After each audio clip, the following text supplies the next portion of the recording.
Good morning, good afternoon, good evening, wherever you are in the world. This is Reganelite here.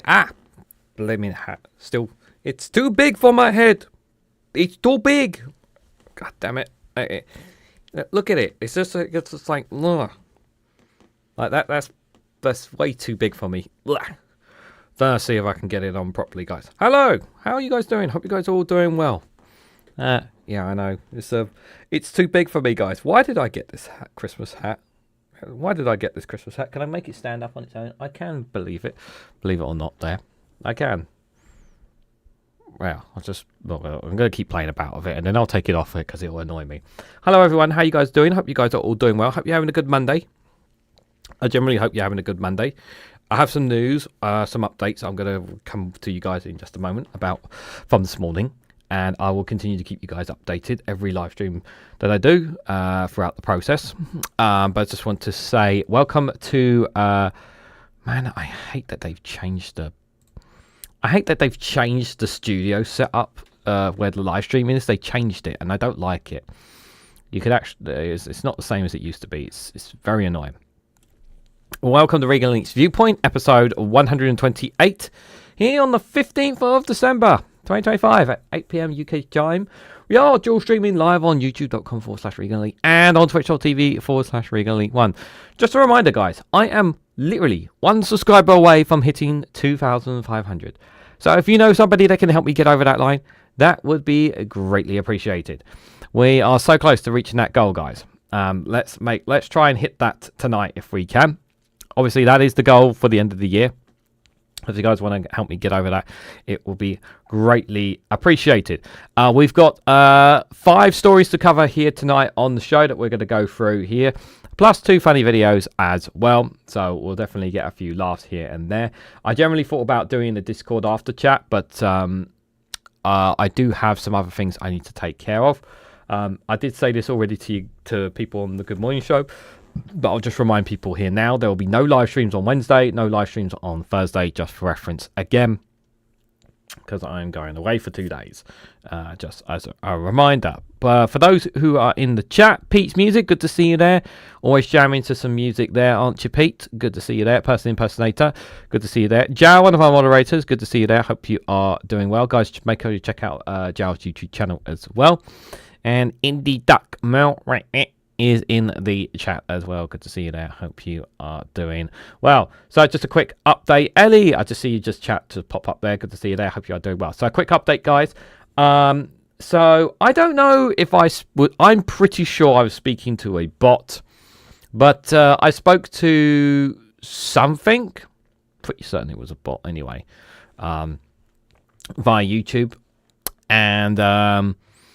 And basically, I generally think it's a bot, even though I said I'd like to speak to a human, and it said, I am a human. Well, you don't, from your text message, the messages you've been sending me back and forth doesn't sound like human to me. Basically, I've tried to explain this on the YouTube help chat box, and they basically said that it's nothing to do with me, apparently. They said it's a system error on their part and they're working to fix it. And I'm like, okay. If that was the case, why did I not only get an email from actual Google, but also an email from YouTube? And then the bot called, I think it was called Kim, I generally think it's a bot. Refer back to the previous statement, basically saying that you just kind of need, basically saying once we've resolved our issue, you'll be able to turn on your monetization, is what it said.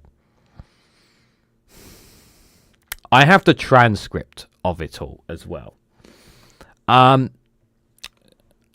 Unfortunately for Team YouTube, the link they sent me was not working. So I had to send them another message, and I've got to wait you have to wait like sometimes a day or two for them to respond on Twitter, because, you know, so many people are messaging them. There's so many people to respond to. So I need them. So I'll have to try again tomorrow.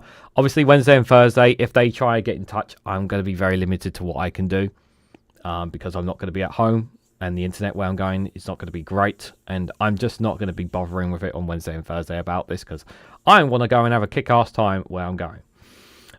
Maybe Thursday evening when I come back, I'll have a look, but that's about it. But yeah, so current situation is I'm being told by a possible bot that it's nothing to do with me. I'm totally fine, and they're just working to fix the problem, and it'll be back on salt shortly. Not buying that for 1 second, if I'm personally honest, because if I was, I would have seen similar stories about this. And I have not heard any similar stories about this.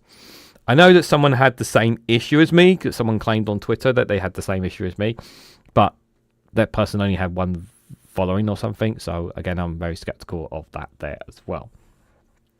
So that's the situation. We will see tomorrow what's happening there. Just in case as well, let me put them up as well. I want to say a big thank you to those who have joined the Patreon again. Let me just bring them up as well, guys, because obviously those who join the Patreon obviously are keeping me going financially.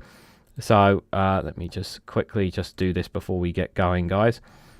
Still no let me just update that one there.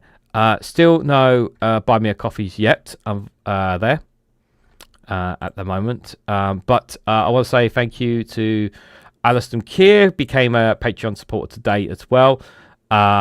Also, I think it was Rosemary joined as a free member as well. And Cornelius 2 days ago also joined the Patreon as well there. So thanks to those who have joined the Patreon. Obviously, if you guys want to financially support me in the work that I'm doing at the moment, the only way you can do that is either by buying me a coffee or joining Patreon, because those are the only options that I have. If you can, please do. It'd be very, very much appreciated. So if you guys can support me in one of those two ways, please do. Because understandably, you can't give super chats and you can't give the memberships. And yeah, it sucks, but that's the way the cookie crumbles, I'm afraid, guys. If you do join the Patreon while you're in chat, do let me know just so I can confirm it. It'd be greatly appreciated as well. It is there is there is paid content on there as well. If you do decide to join, it will be really, really helpful to me there, guys. Your audio is a lot better, very clear and crisp, very good volume. Is that that's positive at least? Was there a problem with my volume with my audio before? Because I didn't know there was an issue with it beforehand. There. Billy Kershaw, good to see you there. Just calling in and hit the like button. No worries, Billy. Thank you for popping in. Appreciate it. Hope you're doing well. Right, let's get started, guys. So the first story I've got here for you guys is from the BBC. So the doctors have voted to go ahead with this week's 5-day strike in England, guys. So this week's the 5-day doctor strike in England will go ahead despite a new offer from the government there. This is very sad, to say the least here. There's a two ways of this, I think, about this, guys. Dave McGuinness, good to see you, my friend. Hope you are doing well. Guys, do check out Dave McGuinness' YouTube channel. My apologies for not attending your shows today, and I don't know when I'll be attending. As you know, my friend, I am demonetized, so I don't get super chats and memberships anymore. So, but if obviously, I'll just say to people, if anyone wants to support me, just try doing that through the joining me during the Patreon until I get sorted. Hi, Reganelite. Tried to buy you a coffee, but I had trouble with the bank. We'll try again, my friend. No worries, Viper Scott. That's a bit odd. Yeah, I don't know why. I don't know. I don't know if it might be possibly the link itself, possibly. If it doesn't process a second time, do let me know, Viper Scott, because it might not be you. It might be the page itself, possibly. There. Thank you for that. If there's another way that people want to financially support me as another option, let me know. Don't ask for a bank transfer or anything like that. I'm not going to do that. But if somebody wants to like set up a PayPal or something, some other options that people want to financially support me in a quicker way, let me know if somebody has some ideas there just to help keep me going. Be greatly appreciated here. Oh dear, Solon goes to war with the doctors, fucking mad. Look, let me say this with regards to it. The pay is it's better offer than what they had before. The problem is that the doctors know what's going to happen, and I know what's happening down the road. You know what's happening down the road, guys. Like, our doctors and nurses, our doctors here are just not getting a fair cut, and they're not getting a fair cut. And the problem is that West Streeton is claiming his hands are tied. Well, the problem is that, well, if you actually, stop relying on the private sector, we probably wouldn't be in this situation. I really feel for these doctors, but just as importantly, guys, I feel sorry for the patients. There's so many patients who need these doctors, okay? In all seriousness, we do need them in right now. We need them in the hospitals. We need them doing the work that they're doing. And we do need that. I can't stress that enough. It's really, really, it's really, really important. But at the same time, it's like, well, when are they going to make their voices heard? When they're going to strike? And I'm really angry about the possibility that the Conservatives said they would ban striking for NHS workers. Well, we know what reform would do. They would just get rid of it completely. I don't have any sympathy for West Streeton whatsoever. But what I do feel for is the patients, and it is a very difficult situation. £18.62 an hour is not a fair wage for a resident doctor. It's just not enough. Like, the pay is just not enough for them. But it's not just that; it's terms and conditions as well. Like, I do think, the government did try to get closer, but it just wasn't close enough. I generally believe that. I generally believe that. So the British Medical Association said 83% of its members have voted to continue with the walkout in an online poll over the weekend, with a turnout of 65%. So over half, so 85% have voted to continue with the walkout. 65% continued with it. Okay, so that's still a big chunk of people, despite it's not being it's not popular according to YouGov polls. People are not happy with this. The public are not happy with this. So it's not been popular with the public per se, but the British Medical Association are very much, those who are part of it are pretty much in agreement that this needs to be done. The Prime Minister Keir Starmer said he was gutted by the result, describing it as irresponsible given the rising pressure from flu. The union agreed to the stat poll last week after the government came forward with a fresh deal, which included increasing specialty training posts and covering out-of-pocket expenses like exam fees. So the strike by resident doctors, the new name for junior doctors, is due to start at 7 o'clock on Wednesday. So Keir was appearing in front of MPs on the liaison committee, said it's irresponsible at any time, particularly at the moment. It comes at the back of very substantial pay increases in the last year or so.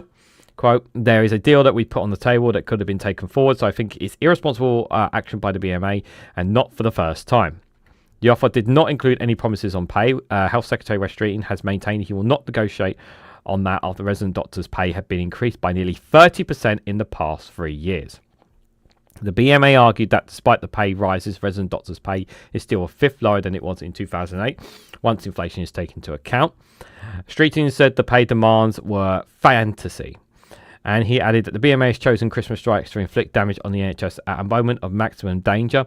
These strikes are self-indulgent, irresponsible and dangerous, he says.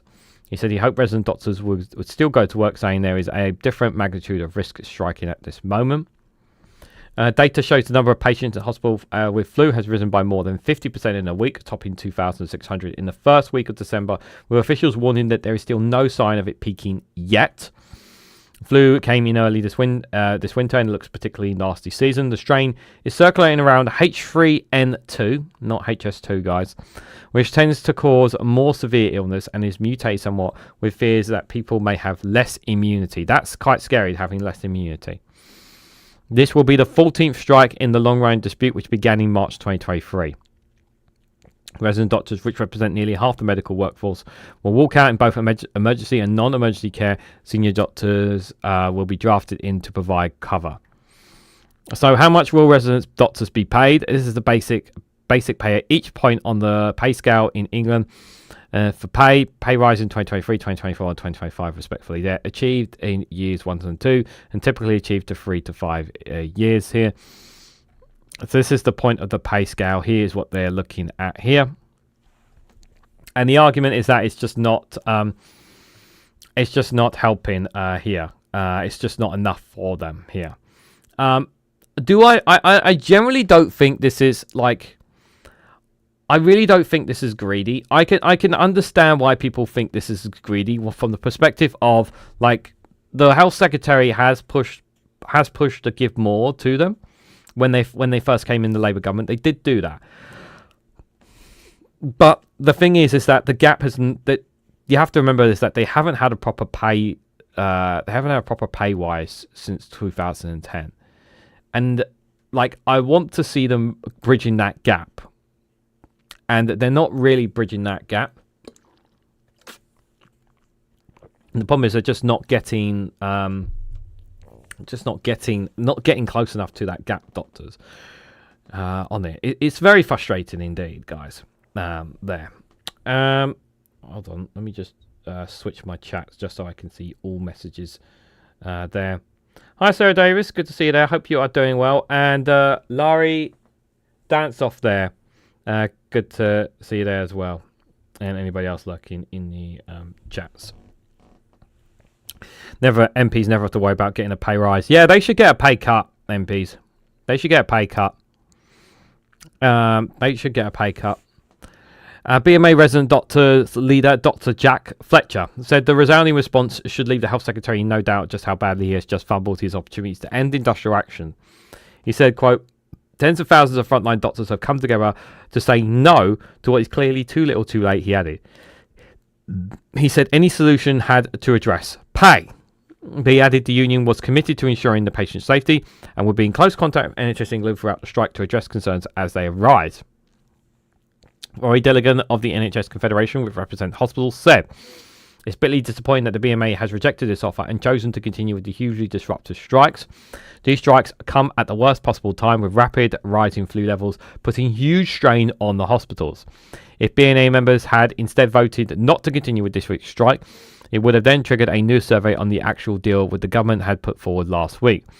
Only if they voted in favour of the deal that would the dispute have ended. Yeah, but it's not about it's whether the deal is actually sustained, is beneficial to them in the long term. It's not just about now; it's about the long term as well.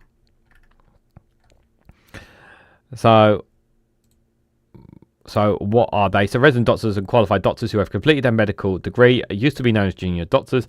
They make up for half of all doctors, and full training can take a long time, meaning some resident doctors have more than a decade of practical experience and are responsible for many aspects of care. During the first foundation year after finishing a medical degree, resident doctors in England can earn a basic salary of £38,831 from 2025-2026. In the second year, this rises to £44,000. And after 8 years as a resident doctor, salary can progress to nearly £74,000. Like all doctors, they get paid extra for working additional and unsocial hours, which boosts the pay packet further. This year, resident doctors got an average pay of 5.4%. The BMA, a trade union for doctors, said resident doctors will be 20% lower in real terms than it was in 2008. It's always important to put that number in there. The BMA calculation is based on a measure of inflation called the Retail Price Index, which shows higher price increases with some other inflation measures there. And the government, Western, said he will not negotiate on pay after substantial rises in recent years. Well, again, like if you're not going to talk about pay, well, you know, these strikes are going to continue because that's where the problem is there. That is where it needs to be solved, unfortunately. Yep, it's dragged his name now, says Indie Duck. What's that about? Yep, if we want to get, yep, it would be nice if we get to that number. Is it right time to have a strike when we have them has the most effective? You wouldn't strike at a shop when the shop is closed. Yeah, the thing is, it's like there's a two-part of me about this, Sarah, because like I said, like I don't want people to suffer. I don't want people to miss like crucial appointments. Like when it comes to life and death, I don't want people to suffer. I don't want people to die or lose their lives as a direct result of the strikes. I really, really don't. But at the same time, you've got to look at it from their position. And unfortunately, the vast majority of the British public see this as doctors being greedy. They don't see it. They're not looking at it from the doctor's perspective here. And even when they go on TV and try to explain it, still the public don't fully understand. And they just see it now as these doctors are being greedy. They've been given pay rises and it's not enough for them, you know. It's banter in the chat. No worries. That's the thing. Like, I want them to get their pat. I want them to get a decent wage. I generally do. I really, really want them to get a decent wage. I really do. But at the same time, I can't be fully on board with the strikes at the same time. You know, and I do put a lot of this on West Streeting, and he can argue all he wants about, I don't have the money. Like, he's one of the most powerful figures in the bloody cabinet. Like, you can't tell me that you can't shift money somewhere in the NHS to help with these doctors' pay. Honestly, like, really, you're going to tell me that? And there was a really good tweet from Zach Polanski that kind of summed up West Streeting. I don't know how many people have seen this poster. I'm actually going to find it for you now, guys, because I think it sums up the kind of person that West Streeting really is. You know, he really can't say jack shit, to be fair, when it comes to where is it? Can't have been that long ago. It's on replies, isn't it? Hold on, let me make sure I put it on replies so I don't. Yep, it's on replies. Okay. Basically, West Streeting tried to get one over Zach, and Zach buried him with this response. Where is it? Give me 1 second, guys. Somewhat awkward for months, says Indie Duck there. Sorry for the scrolling. The issue of society itself is less wealthier. It will be hard to increase pay. That is not an issue. Yeah, I get. Yeah, it's getting harder. You know, and the thing is, they don't want to fall behind in terms of pay, and that's exactly what's happening to them. Is that they're falling behind on pay? That's the problem. Oh my God, Zach Polanski spends a lot of time on Twitter. Man, come on, Zach. How far back do I need to go here? Where is that tweet? I should have saved it. I didn't bookmark it. God damn it. I'm going to have to leave it. I can't find it here. It's very, very annoying. I can't find it. I thought it'd be on his replies on Twitter. It was a poster of West Streeting, and it had around it. It had the head of West Streeting, and it had all of these donors that have donated to West Streeting, and it's all sources from the House of Commons library, right? And every single one of those donations that West Streeting has got has all got links to private healthcare. Essentially, this is why you can't take anything from that man seriously. So I wish I had the poster so I could have shown it to you guys, because it was a brilliant response from Zach Polanski to West Streeting. And speaking of Zach Polanski and the Green parties here, did you know there's been some more defections from Labour to the Greens, guys? Oh yes, Starmer been hit by 5 Labour defections. Yes, to the Greens in London. It comes amid the concerns that the Greens took control of Labour councils in next year's election. That's right, guys. The ghost of Christmas past is coming to haunt Keir Starmer, and Zach Polanski has snapped another five councillors. I believe it's councillors there of from Labour there. So the defections are still continuing. No MPs yet, but it's probably it's coming down the line at some point, guys. So Keir Starmer has suffered a blow after 5 Labour councillors in London announced that they were defecting to the Green Party, with London set to be a major battleground in next year's critical London local elections. The Green leader, Zach Polanski, has welcomed 5 Labour councillors. Okay, I'll stop that now. from Brent to join his parties. It comes amid concerns that the Greens could take control of Labour councils in the coming elections next year, which could also decide the fate of Keir Sakir's premiership. Mr. Polanski claimed the move by the 5 defectors mirrors what we've been hearing across the country. Previously, he told The Independent that he's also talking to potential defectors among Labour MPs. Yet we've heard that story for a while now. We know he's talking to Labour MPs. We just don't know who. We can guess, but we just don't know. Among the councils under threat is Camden, covering Sakir's own constituency. The 5 Brent councillors to defect from Labour include a former cabinet member, Hari Farage, a former whip, Imran. I'm not going to pronounce his surname because I'll botch it. They are joined by Mary Mitchell, Tony, and Erica in moving to the Greens. With concerns that the Prime Minister could be ousted following a briefing against Health Secretary West Streeting by Down Street sources, a heavy defeat in May could be the end of his premiership. Among those believed to be eyeing the Labour leadership are Greater Manchester's Mayor Andy Burdon, Angela Rayner, Ed Miliband. Labour defections to the Greens comes as the party's membership has surged to more than 180,000. We are I think we're third behind Reform and Labour when it comes to memberships. I'm pretty sure we've overtaken the Liberal Democrats at this point. Up from 70,000 when Zach Polanski was elected leader in September, which is really, really good. But it's all about converting that into numbers there. Chris Fisher, good to see you there. Hope you are doing well. And anybody else who may be lurking in the chat if I haven't said hello as well. So the Green Party has recently seen several defections from Labour across London, but not in such a large block. He claimed that the Green surge has just widened in London. What we're witnessing in Brent mirrors what we've been hearing across the country and on doorsteps in polls.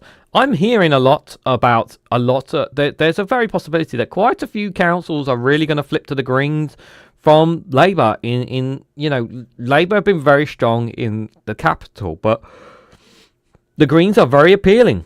The Greens are very appealing in London.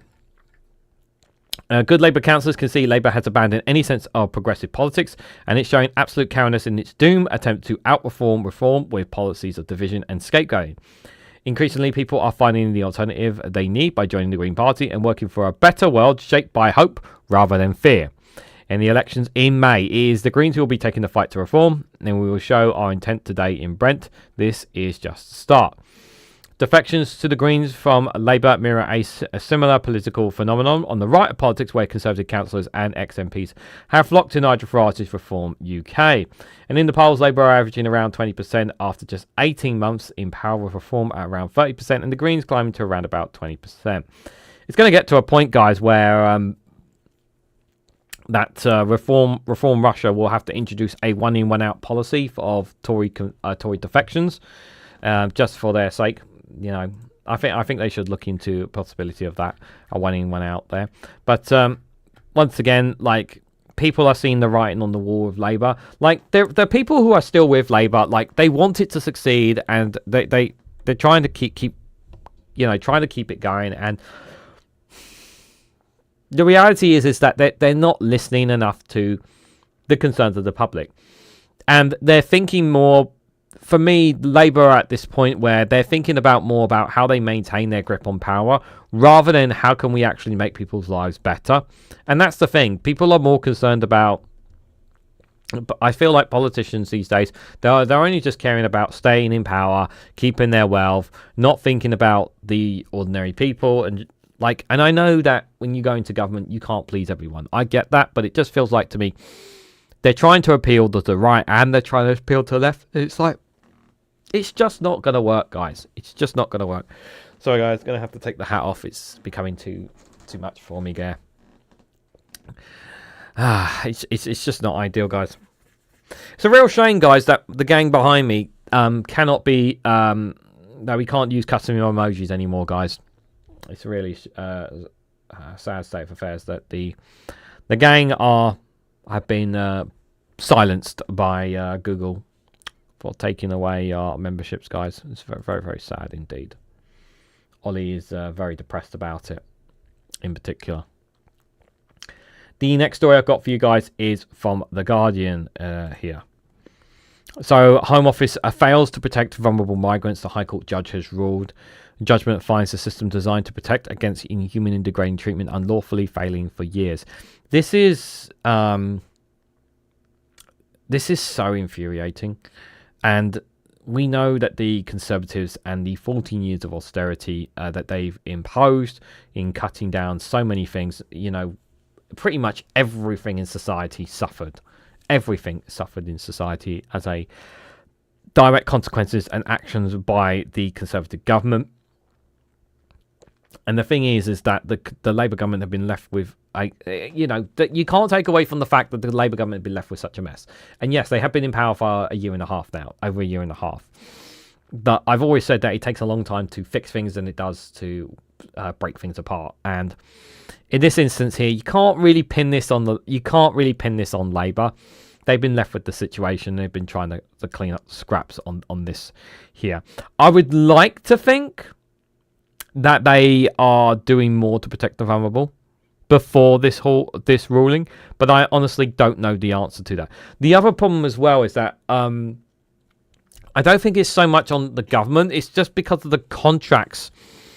It's the contracts that some of these private companies that they have with the government that were signed by the Conservatives are so outrageous that they just basically get, a lot of these companies essentially just get free taxpayer money straight from the Treasury into their pockets, and they use the most minimum amount of resources to accommodate asylum seekers. But the system itself is broken. It is broken. It really is. The Home Office has failed to protect vulnerable migrants it locks up in the detention centres, a High Court judge has ruled. Miss Justice Jennifer found an unlawful failure of the systems designed to protect immigration detainees from inhuman and degrading treatment under Article 3 of the European Convention on Human Rights, and that these failings have been going on for years. The judgment could affect thousands of people who are at risk behind bars.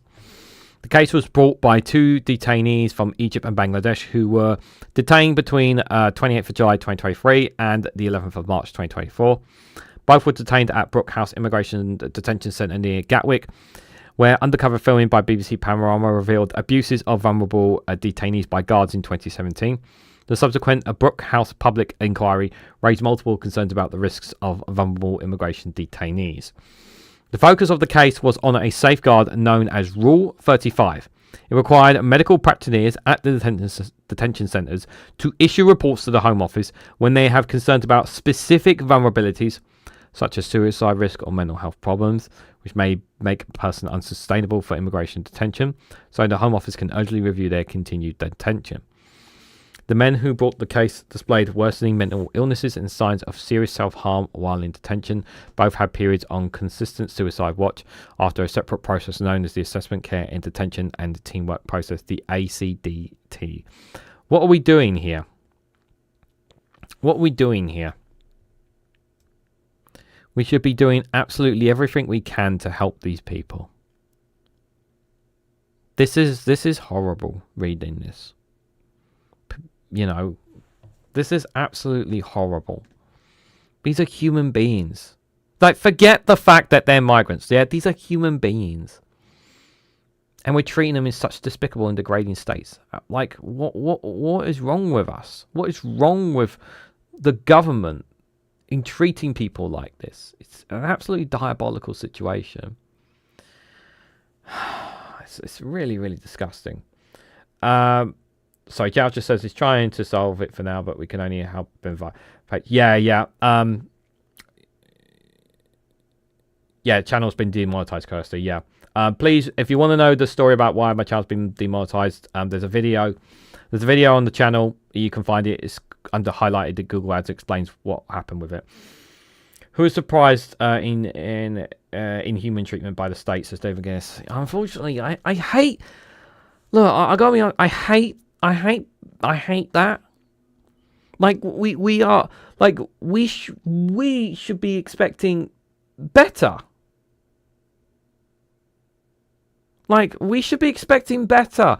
Like, okay, look, I know it can't be, look, I'm not expecting a perfect system, okay? But what I expect at least is the basics. People getting what the basics that they need. At least the minimum. But in some cases, they don't even get that. So, Steve Moore says, is there any way we can still support you financially? Yes, there's two options. You can either buy me a coffee or join Patreon. Those are two options I have. Links are down below if you want to join. If you want to do one of those two ways there. I think some people have been trying buy me a coffee. It's not been working. So I don't know if you want to try it, Stephen C. I think Viper Scott, Alison Kidd tried it. It wasn't. He couldn't seem to process it. But yeah, those are the two options if you want to financially support me still, guys. It says, despite being on suicide watch, neither had their sustainability or continued detention assessed. So even though they're on suicide watch, they never had their detention assessed. Now, I want to make this clear. I want to make this clear. I don't think I want to throw the people who work at these detention centres entirely under the bus. It's entirely possible that they didn't have enough staff and they were strained to the bone by the work they're doing. That's possible. So I'm not going to... I know some people can argue that the staff and the people working there could have done more, and I accept that argument. But I can't pin this all completely on them, because it is down to funding at the end of the day as well, guys. The judge found significant evidence that the system had not been working for years and that many of these issues were known about at least far back as 2017. Yeah. Also, Rory Stewart, prison minister, as well. Isn't that the guy who knows better than Zach Plansky, right? Yeah. What did he do as prison minister? Just out of curiosity. She raised concerns about how the disconnect between those being managed under the ACAD process. Sorry, I need to drink plenty of water. I do apologise. And the low number of Rule 35 reports issued, particularly at those relating to mental health problems and risk of suicide. The judge found the Home Secretary proved no convincing answer or evidence to justify why there are so few of these reports, physically for suicide risks, set against the number of people each year under consistent supervision. She said, since at least the period covered by the Brookhouse inquiry, it is clear and persistent picture of a failure of the system intended to protect the Article 3 rights of adults at risk. Lewis Catt of Duncan Lewis Solicitors, the firm representing the two men who brought the High Court challenge, said, our clients welcome this important judgment that not only was their own detention and treatment at Brookhouse unlawful, but their experience are emblematic of a sustained failure by the Home Secretary over a number of years to properly run systems that safeguard vulnerable people in detention from serious harm. This has put countless immigration detainees with serious mental illness or suicidal at a real risk of harm. Detention charities are calling for rules that exist on paper to protect vulnerable detainees to be implemented. Emma Ginn, the Director of Medical Justice, said her organisation continued to see a comprehensive failure to complete these reports for those who require them. Quote, in the last few months, medical justice asylum seeker clients who arrive in the UK on small boats, who were detained to be sent back to France to the UK-France scheme, who would have had met their threshold for these reports, did not have them. This includes an individual who attempted suicide in detention. Yeah. And is it possible that the reason that they didn't do this, is because they wanted to send them back? I think that's a good question there.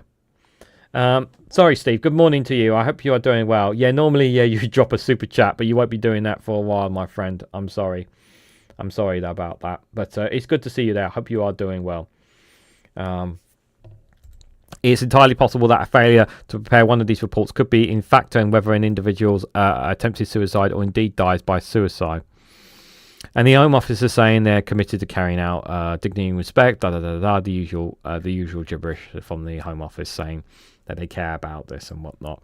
When it's very hard to be convinced by the Home Office in particular, guys. If I'm sure you guys can understand, it's to take what they say seriously is kind of difficult to do so, shall we say? There. Let me just check something here. Steve McMullen, thank you so much for the 5 coffees. Hope your problems with AdSense are solved as soon as possible. Thank you, Steve, for the thank you for buying me a coffee. I really appreciate that. Thank you so much. There, really, really appreciate it. It doesn't tell me. I don't know where I can click to see how much it is, but it's $25. I see. Thank you so much. That's very generous of you. Thank you for your support. I appreciate that. Thank you, Steve. I was just trying to figure out where you actually see that. But thank you so much. I appreciate it. People arriving in the UK has illegal aliens need to be monitored and accompanied under international law. They are on the UK state's responsibility. Absolutely. You know, when they set foot on our lands, it's our responsibility to look after them. At the end of the day, they are humans. You know, but we know that there is this real hard drive to divide people. There's a real intention to divide people, to make people think that all their problems rely on immigrants or people of color or of a certain nationality. They really are trying to divide us. They really are trying to divide us there. You're welcome, mate. I'll keep using that method as long as you're demonetized. Thank you, Steve. I really appreciate it. It's very generous of you. As I'm trying to work on it as best as I can, guys, but obviously, there's going to be, I'll just tell you guys before I go to the funny video, this Wednesday, there'll be a special Speaking My Mind video dropping at 8 o'clock. I'm just going to kind of talk off the cuffs about how I feel about it all as well. I've recorded it this morning, so you guys, while I'm away because I'm not doing any live streams on Wednesday and Thursday, so I'll give you guys an additional video to talk about it there, so you guys can check that out there. Now, let's have a little bit of fun here, shall we say? So, Foil, Arms and Hogs have got a very important video. Oh, excuse me. I'm burping so much, guys. I do apologise. I have a war theory concerning the Brits, said Chris. Oh, God. Yeah, I don't want war, but I feel like something's coming on these isles, that's for sure here. But guys, let's have a little bit of fun here, guys. Anyway, so hope you guys enjoy this funny video here. This one is from Foil and Arms and Hogs. Don't take it seriously, okay? Don't take it seriously, all right? It's funny, guys. It's how to avoid a charity collectors.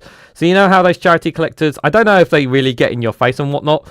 I'm going to be honest, I haven't watched this video, but normally when it's Foil, Arms and Hogs, it's normally funny. So let's have a bit of funny. Let's have a little bit of fun here, guys. Don't take it seriously. Anyway, it's all good fun and games. So let's have a listen. Tommy! Oh, hey, what's going on? You have to help me. Need a hand Christmas shopping? They're after me. I can't leave the shop.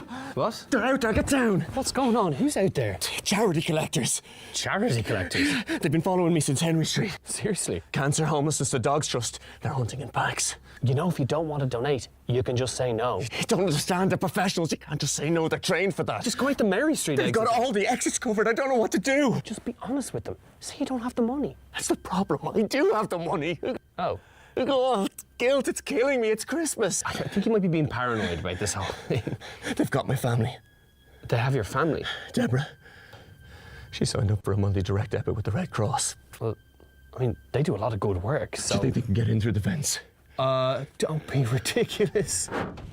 Oh, God, oh, God. Wait, relax, okay? I'll get you out of this. Okay? Thank you. When's the last time you donated? We could use that. Come on, the last time you gave to charity. Never given? Never? No. You've never given to charity? But it's not my fault. Oh, God. Last Christmas, the new PlayStation came out. Before that, I had that trip to Canaries. Right. Oh, this year, I got this really cool pool cue. You don't even play pool. What'd you buy that for? Yeah, well, no, I might take it up. I mean, you know, I'm finding it really hard to find sympathy for you right now. the shops are full of really cool things. You know, some of those charities do really, really good work. I know. Take Friends of the Ocean, for instance. They get rid of over 1.3 million kilograms of plastic from the ocean each year. Isn't that something that you'd want? Something you want for the future of your children on this planet? You're one of them. What? You're one of them. No, don't be ridiculous. Yes, you are. Whoa. Oh, so how much will I stick you down for?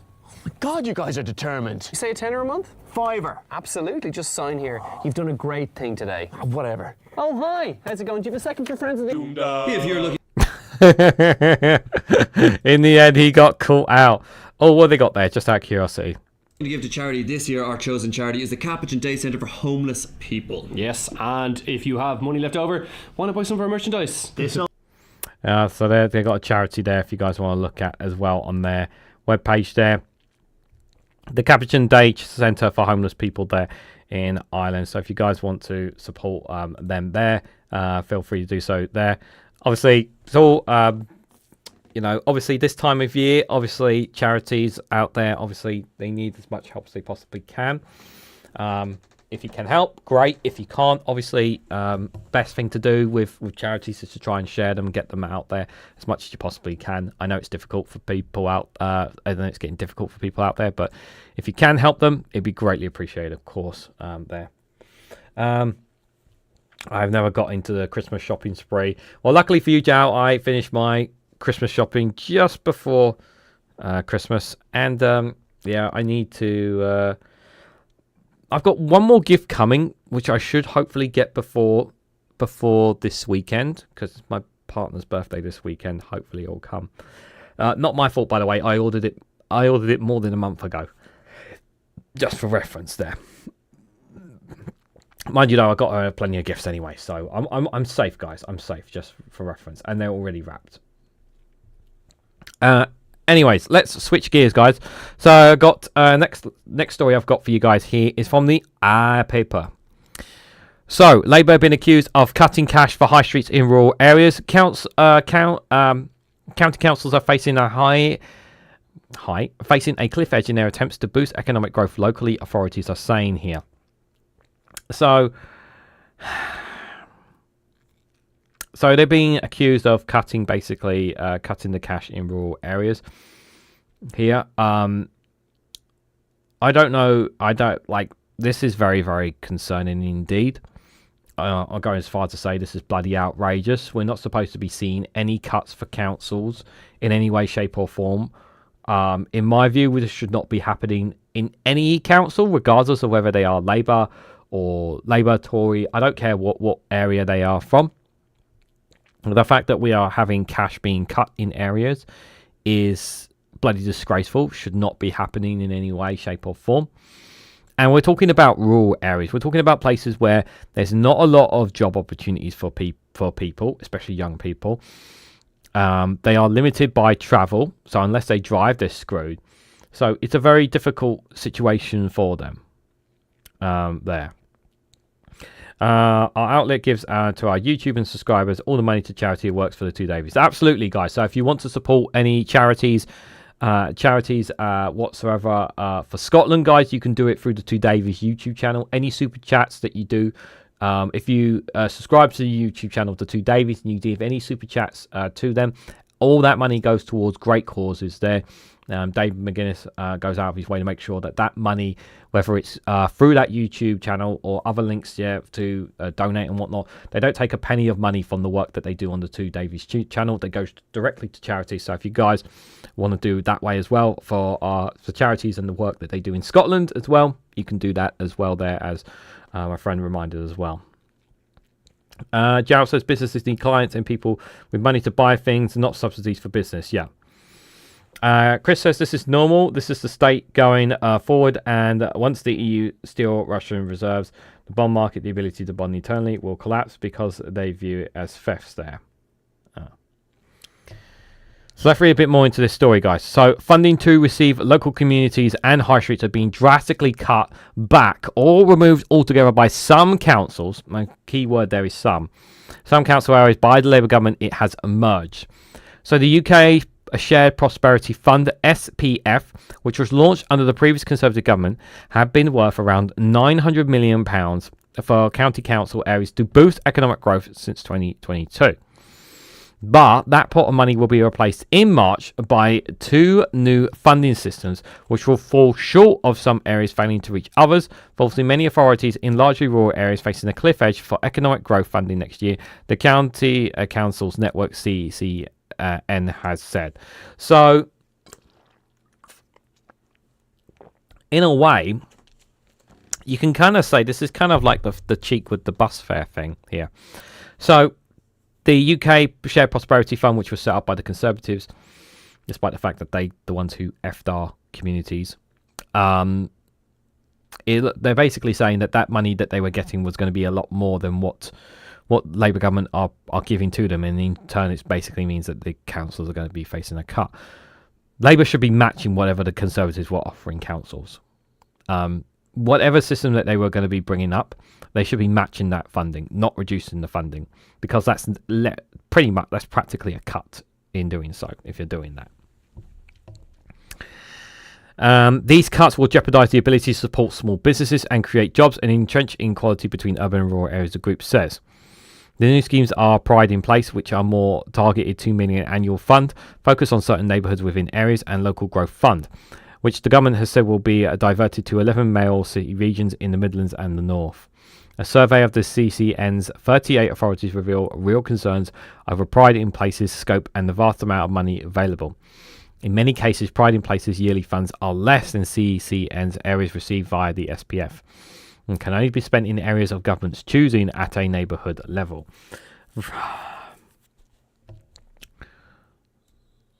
This is the problem right there. The government are making the decision of where that money is going, and not people on the local level. Councils will not be able to spend the money on county-wide business support, such as job creation. Oh, that's really helpful. And the local growth fund for those who receive it will be smaller than the SPF, the CCN has said. So Shropshire, Devon and West Northamptonshire councils all say they will receive no money at all under the new schemes. You were looking at this, Labour. One local authority said the cuts would lead to a total collapse of the post-EU settlement for growth funding in local areas. No council surveyed by the CCN said Pride in Place was an adequate replacement for the SPF, which has been used over the last few years to fund growth hubs supporting local businesses, including startups and those in emerging industries.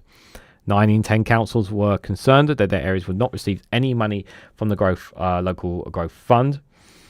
All but one area said they will be unable to continue local business support services without adequate replacement funding.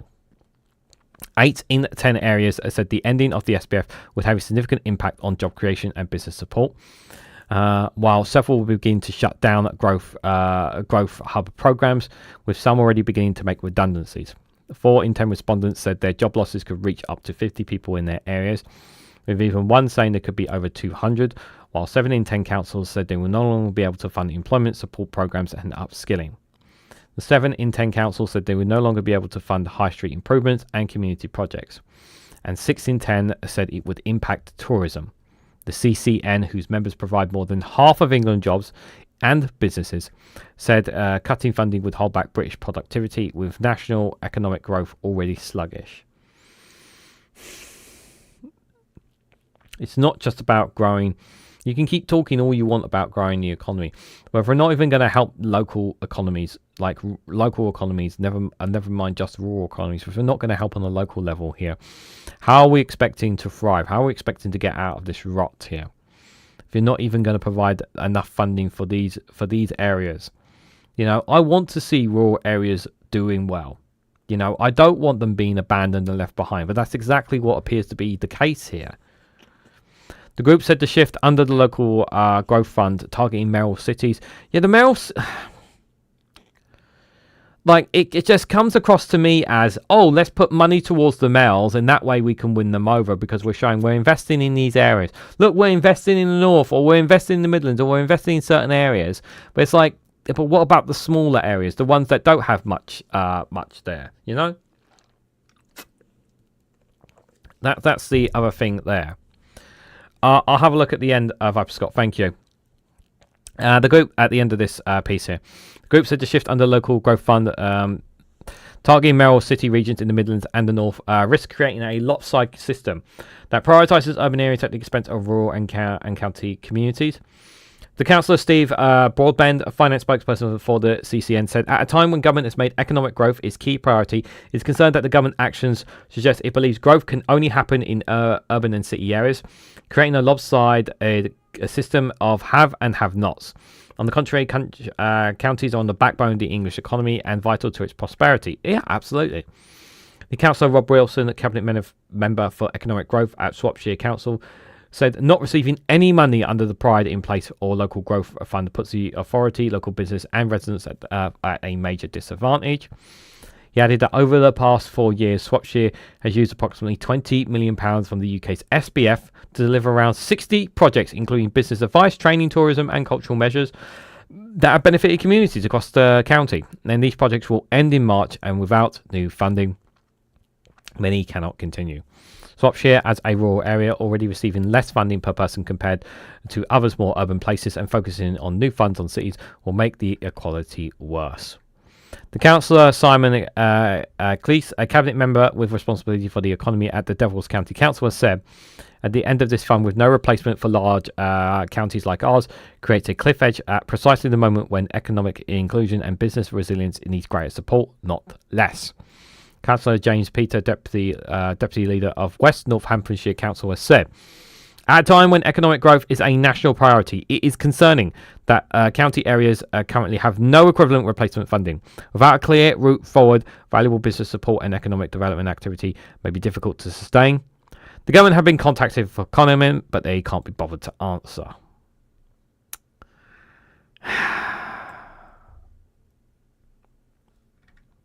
Well, I really mean this. I don't care if these areas are Labour, Lib Dem, Conservative. That's not it. It's about making sure we take care of everyone, and we have adequate funding for wherever they are. It's not. I don't like that. Obviously, that the funds that they need these funds in order to get going. That's where we got to try and get them. We want to get these not just rural areas, get these rural areas to a point where that they're not having to rely too much on the government, but at the same time, it's like, well, considering how the EU Prosperity Fund that we had before, I believe it's the Prosperity Fund. That loss was really, really brutal. As somebody who I don't do it as much as I used to, but when me and my partner would go to some of these lovely little cottages and seaside towns and whatnot, and see some of these shops and whatnot, and when I see them all closed down as well, it's really it's heartbreaking. It's generally heartbreaking to see it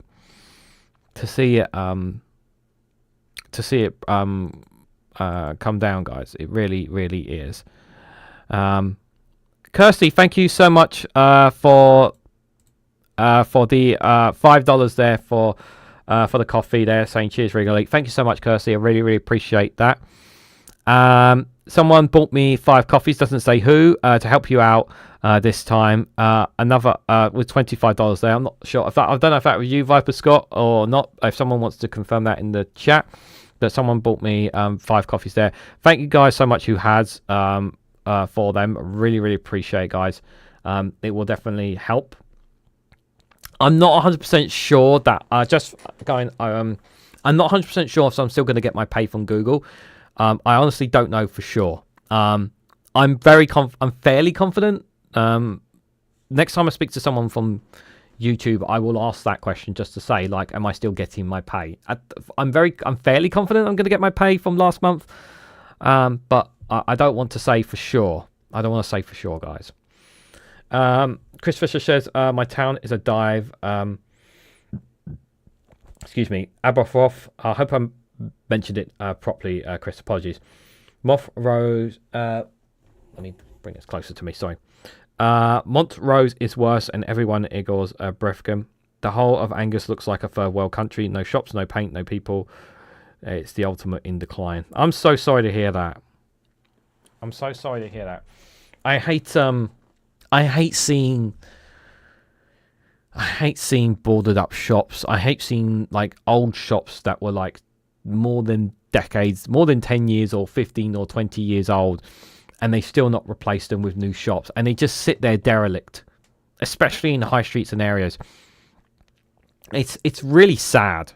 It's so sad to see that. It's in comparison to where a lot of European countries made sure to protect their high streets, protect businesses, and when it feels like that we're abandoning our businesses, and it's heartbreaking to see that. You know, we should be doing everything we can to protect businesses, all small businesses. It really is hurtful. I thought that was you, my friend. Thank you so much for that. I really appreciate those guys. Thank you so much for that. It is a broken country having our wealth stolen by capitalists. Yeah. Yes, it is. It is. Okay, guys, got one more story for you guys before we see ourselves out. Don't worry, we've got one funny video to see for yourself as well, guys. Just a quick reminder: there's only going to be one live stream tomorrow, and that is the Good Morning Show. There'll be no live stream Tuesday tomorrow evening. There'll be no live streams on Wednesday, no live streams on Thursday. I won't be back live until Friday. I may do a live stream on Thursday, but if I do, it'll be short notice here. I'll remind you guys what's happening tomorrow morning with the plans. Like I said, this is not going to be a full proper week, as you guys know. But I just want to make this very clear to you guys. Shorts will be dropping as per usual across on the channel. That's not going to change. And I've kind of already scheduled a bunch of posts, like polling posts, if you guys want to contribute to them as well. So those are still going to be carrying on throughout the week, guys. So it's not like you ain't going to be getting content. Content's still going to be coming. It's just this week there's going to be fewer live streams, understandably so, because I've got plans. So here is the last story for you guys here. It's a couple of days old, but I think it's worth reminding ourselves of this here. So Nigel Farage has accepted another £135,000 from Gold Bulletin firm for just 12 hours of work. The Reform Russian leader has pocketed £415,500 so far this year to act as the company's brand ambassador, guys. That's right, guys. For just 12 hours working for Gold Bulletin's firm, you can earn £135,000. I don't know about you guys, but that sounds like a job. That sounds like a fairly good job, you know? That sounds like such a great job. You know, I could do a much better job than Nigel Farage with that, you know? In 12 hours, I could really make their money's worth, you know, a lot better than Nigel Farage. I think they're wasting their money there, don't you think? I mean, the only other possible explanation is that they must be asking for political favours. Yeah. I think you guys knew that coming down the road. I can't make the morning shows, but I'll catch up with you later, Regan. No worries, Kirsty. Obviously, not everyone can make the shows. It's fine. Honestly, you know, I appreciate you whenever people can give their time to me. I always appreciate it. So thank you. So Nigel Farage has accepted another $135,000 from a firm selling gold.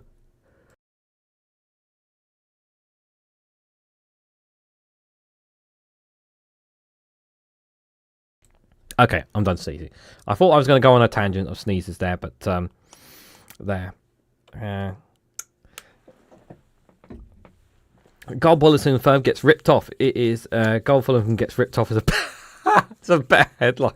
You know what, Kirsty? That is a much better headline. I've got to say, take my hat off to you. Yeah, absolutely. Front page of Barline Times. Gold Bulletin gets ripped off by Farage. A much better one. That is a great one. Explains why Nigel is a gold-plated arsehole. That is also true. That is true. Excuse me there, guys. I did catch the mute. When I felt it coming, I was like, had my finger on the mute button. Now, sometimes I catch it, sometimes I don't. So the latest register of interest published by the House of Parliament shows that the Reform Russian leader continues to earn huge sums of money from second jobs outside his role as an MP for Clacton, although he has still not been found in the town of Clacton for some time. If anyone has seen his whereabouts, please contact your local authorities as soon as possible.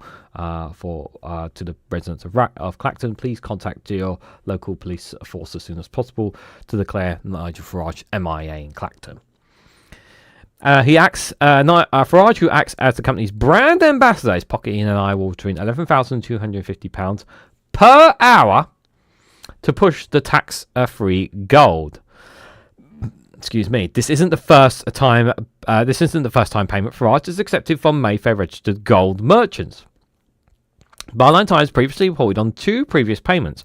$91,200 was paid to Farage in February 2025, which followed a a 189,300 payment from the same company in the December 2024. Again, for working a maximum of 4 hours per month, with some of the fees paying for some work undertaken prior to his election to Parliament. In total, the Reform Russian leader has declared payments totaling £415,500. Thank you. Put your teeth back in, Regan. From Direct Bulletin, a Mayfair registered firm, which claims to be the UK's #1 gold bulletin dealer. The firm also had a large stand in a very prominent position inside Reform Russia's recent party conference held in September. I wonder how they got in there, you guys. And the Reform Russian logo had been affixated to the firm's website. You don't say. Oh, look, there it is. There it is from there's a YouTube video. There's Nigel Farage. There it is. Direct Bulletin Gold. Get the valuable guide to tax-free gold and free discovery of how you can easily grow and protect your wealth and gold. Courtesy of Nigel Farage and Direct Bulletin there. It comes on top of hundreds of thousands of pounds in payments for Farage's role as GB News presenter, revenue sharing payments from Elon Musk's X platform, because, you know, his tweets make money, and earnings from his profile on his Cameo personnel video message platform. You know, it'd be nice if I could tweet and earn money. That would be nice as well, but I just don't have the following like he does. I mean, I could pay a bunch of bots, but I'd need to pay a lot to get enough bots to do that. But then I'd be a sado for doing such a thing anyway, which I don't want to do personally. The latest available accounts published on Companies House in October 2025 for DB London Limited, which trades under the name Direct Bulletin, shows the firm had just 5 employees as of the 31st of January 2024. Only 5 employees? What were they doing? And operates outside a shared office space in London, where over 100 other companies are also registered. Oh, okay, so they don't have a proper home place, they just share it with others. Yeah, that's definitely normal, guys.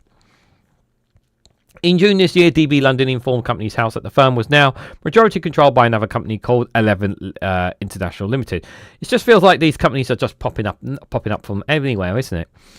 The registered address of 11's Intel Limited is in Ilford and appears to be an accountancy company based above a supermarket, according to accounts filed in September 2025. Elven Initial Limited has no employees. Oh, I guess it's just one person running it, right? And has only £96 cash in the bank as of the 31st of January 2025. Oh, okay. Definitely nothing to see there, guys. Definitely nothing dodgy, right? Said in a recent interview with The Observer, Paul Riffers, of the co-founder of Bulletin District, has said, I like Reform because of what I believe in what Nigel stands for. I work bloody hard and see a lot of our hard work goes to waste. The majority of people are seeing this. It's nationwide, and when I look at the popular alternatives, there's nothing there. Paul, I'm going to just be honest with you, mate. I think you need to go to Specsavers, you know? Like, what exactly has Nigel Farage done in terms of working hard? Like, Paul, can you tell me the kind of hard work that he's done? What kind of grifting hard work this guy's done for the people of Clacton? Answers on a postcard, please. Oh, wait, you can't find any. Didn't think so. Withers told the paper that Farage was a real gold bug and bringing the customers to us, claiming it's done better than I ever anticipated. Online customer reviews appear to support his claim, with some suggesting Farage's endorsement of Bulletin Direct was the reason for him investing in gold. However, some customer review appeared to be duplications, despite being posted under different names and on different dates. They faked the reviews. Wow, they faked the reviews. That's so sad.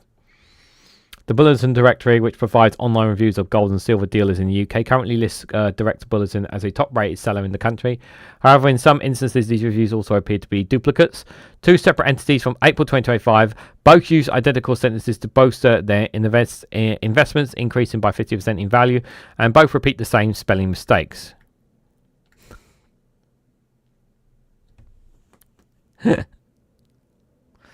Jesus Christ. Look at that. Oh, look! It's like you got other parts here, like as this says, just copy and paste. Just copy and paste it and just type up a little bit different. Yeah, like you know what they could have done if they generally wanted to get away with this? They could have asked Chat GPT to rephrase what they are saying in different ways, and then they could have tweaked it. They could have gotten an AI to do a better job than this, you know. Both Nigel Farage and Direct Bulletin were approached for comment, and they still have yet not responded.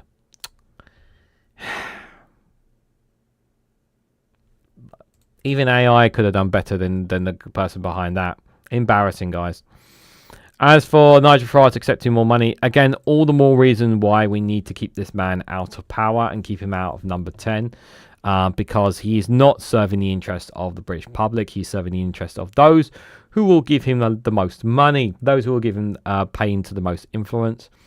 Because at the end of the day, those who have power, those who have influence, and those who throw enough money at him, he will listen to them and do what they told and do what they need for them.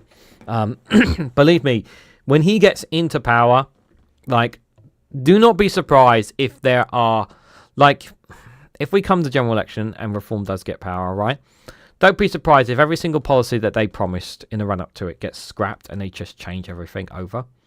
And there's a whole Project 2029 sort of 2028 sort of thing, which absolutely destroys us, because that's very much a possibility with this Reform Party. It really, really is. The public need to be. We need to do more. Needs to be done to be calling out what Nigel Farage and Reform are doing, guys. More needs to be done on that, because they're being allowed to get away with far too much. But Mars and decency, not humanity, one thing, privilege. And if a person who knows that he above his position, it's one thing to do, that's to continue corruption and maintain his advantage, says Chris Fisher. Farage, no comment, says Kirsty Hamilton.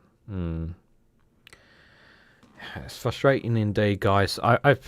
It's just, the thing is that people generally, like, people don't understand how dangerous this person is. Like, he's going to hurt so many people.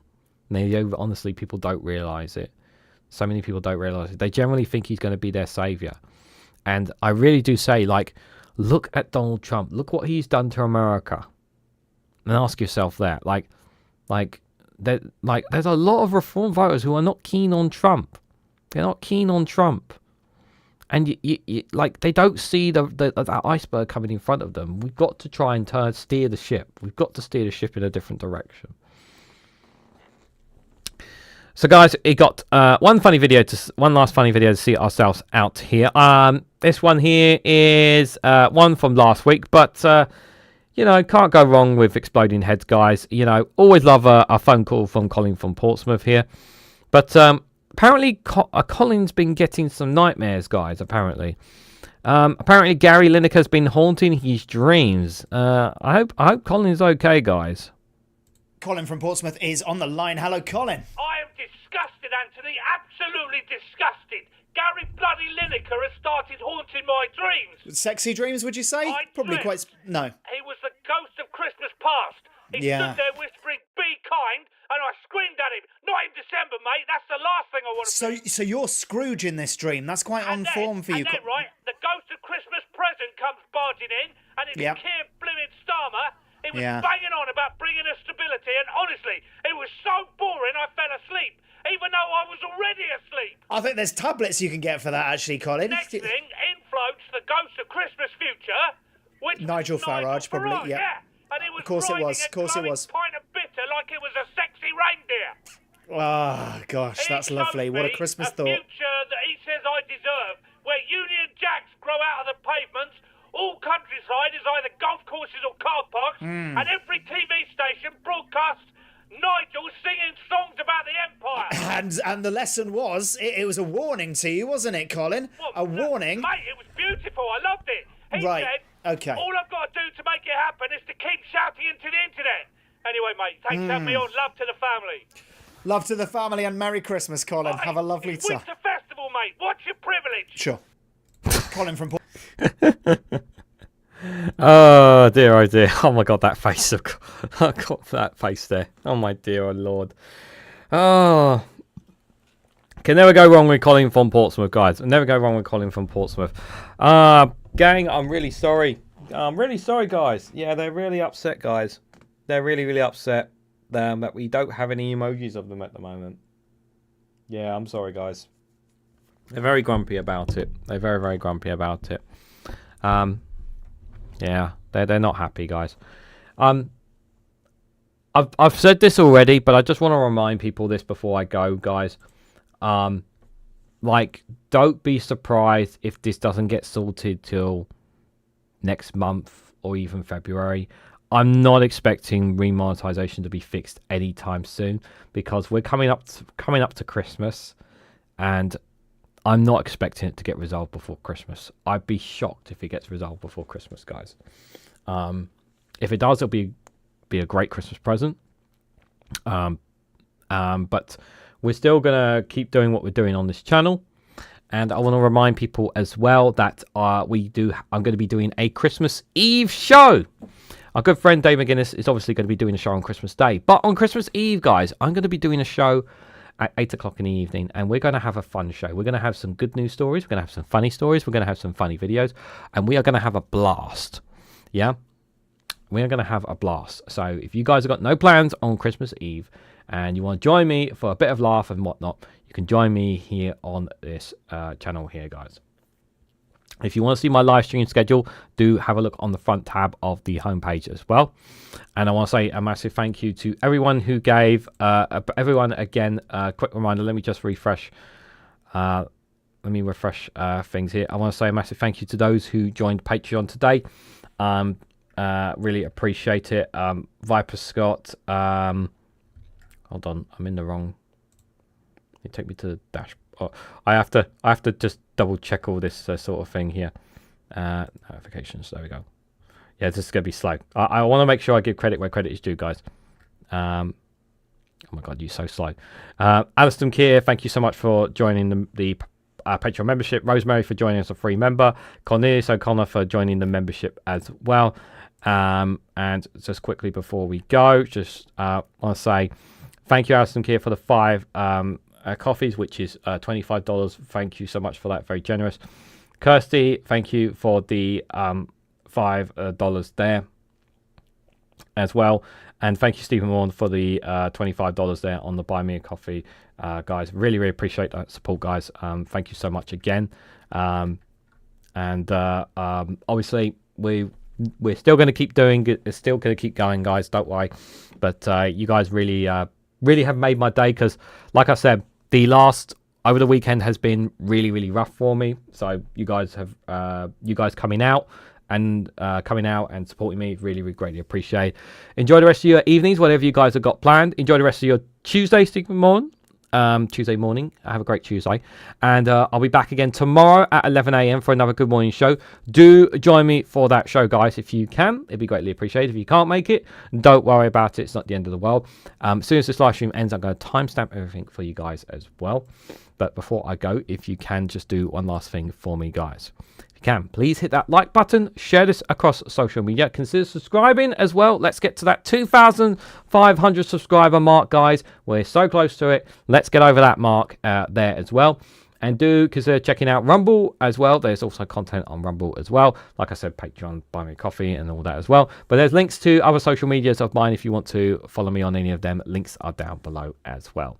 So thank you all so much for watching, and I hope to catch you all very, very soon.